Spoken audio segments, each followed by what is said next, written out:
নৌকা যাত্রা, কবিগুরু রবীন্দ্রনাথ ঠাকুর। মধুমাছির ওই যে নৌকাখানা, বাঁধা আছে রাজগঞ্জের ঘাটে। কারো কোনো কাজে লাগছে না তো, বোঝাই করা আছে কেবল পাটে। আমায় যদি দেয় তারা নৌকাটি, আমি তবে 100টা দাঁড় আটি। পাল তুলে দিই 4টে 5টা 6টা, মিথ্যে ঘুরে বেড়াই নাকো হাটে। আমি কেবল যাব একটিবার, 7 সমুদ্র 13 নদী পার।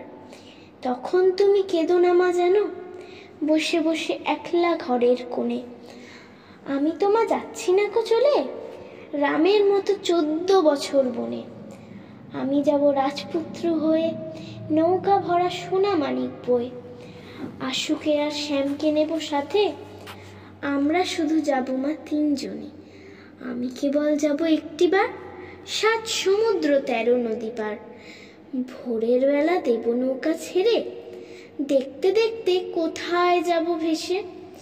দুপুর বেলা তুমি পুকুর ঘাটে, আমরা তখন নতুন রাজার দেশে। পেরিয়ে যাব তীরপুর্ণির ঘাট, পেরিয়ে যাব তেপান্তরের মাঠ। ফিরে আসতে সন্ধ্যা হয়ে যাবে, গল্প বলবো তোমার কোলে এসে। আমি কেবল যাব একটিবার, 7 সমুদ্র 13 নদী পার।